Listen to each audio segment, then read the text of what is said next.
watching at the end of the game? I think just being able to be up close on him and just see his real toughness, see his everyday. And then to see somebody that was in front of me, like in the neighborhood, be in high school games doing the same thing, and then go to college and, do the same thing. A lot of times people have success, locally, or at certain levels, but as they go, a lot of people can't sustain it and keep being great. And he was the first person for me that I was like really watching as a kid that I saw go to each level and carry that Oakland spirit. He performed at every level, and I think that just made it different for me. The fact that I saw him from the jump, and then I saw him do things that I aspired to do.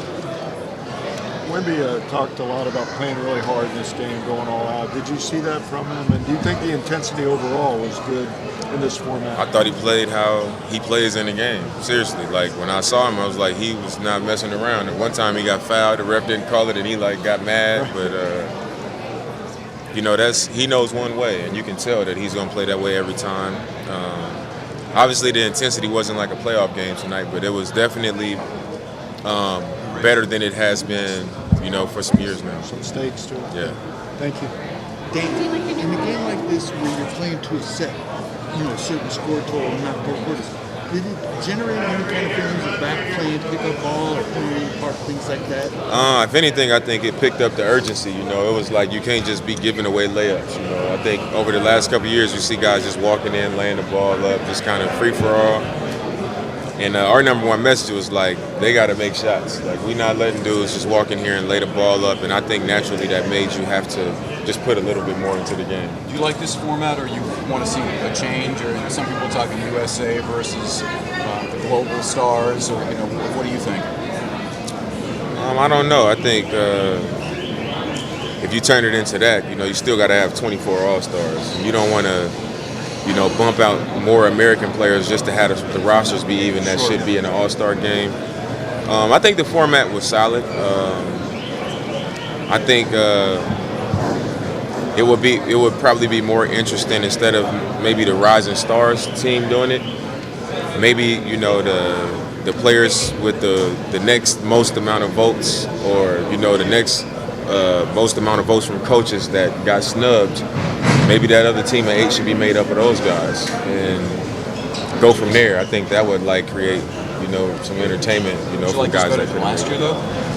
I'm a fan of the original way, East versus West. Just put more on the line, just heighten the incentives and like do East versus West. Incentive is what we're talking about. I mean, that's something that I'm sure would get people going, but I'm not suggesting it. I think whatever it could be, whoever wins East or West is, getting home court in the finals or whatever, baseball or something. I mean, it could be anything, but if it's some type of incentive, I think East-West is the best way to me. Okay, then do you felt any kind of pressure to win because you are with the OG team with Stephen Curry and you play against a rising star? I think it was a little bit of pressure to make sure we didn't get beaten that first game. Especially with that name, like Shaq's OGs.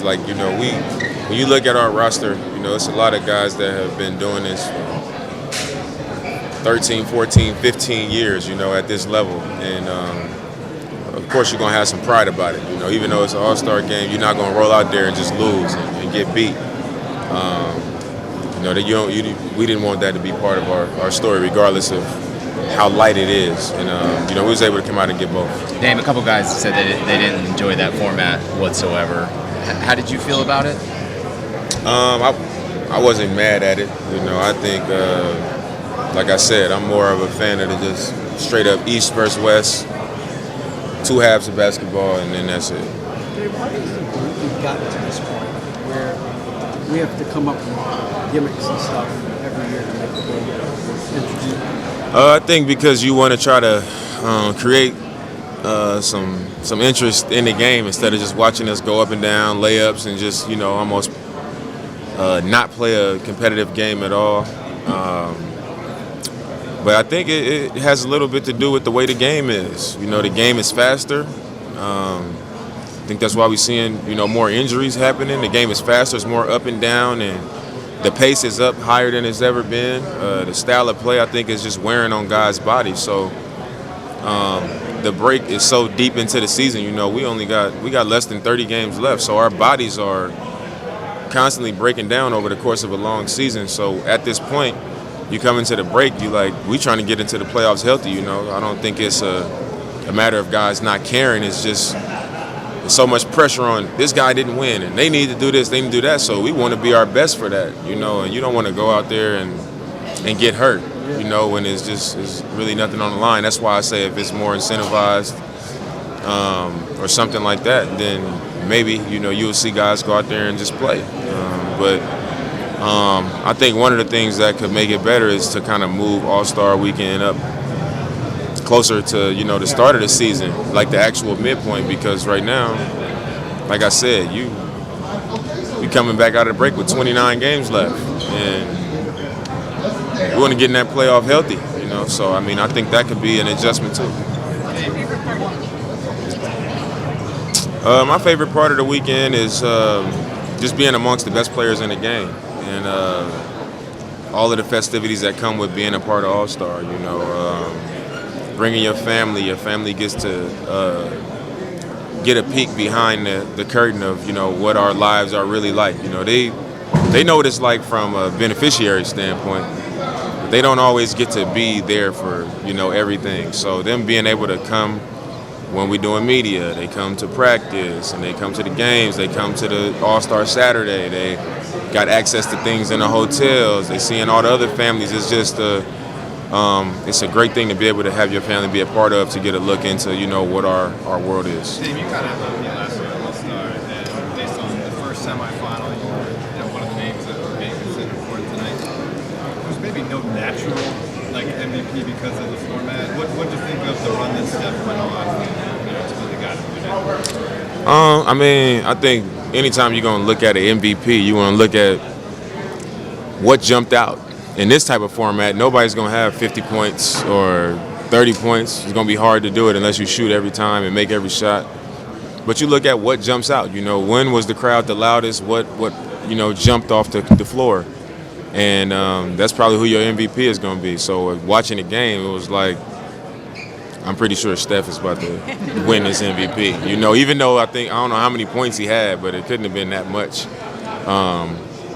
But I think it's, you know, it was the eye test. You know, I didn't even look at the scoreboard, but I'm like, if I got to guess who it is in this situation, I would assume it was Steph, and it was. How much of a statement did you guys make, Dave, by getting off to an 11-1 run or start? I think anytime you can start off and get a cushion like that, you're going to feel good. And we were making shots. So a game to 40 with the type of players that we had on our team, and you see the ball go in a couple times, like, good luck catching us.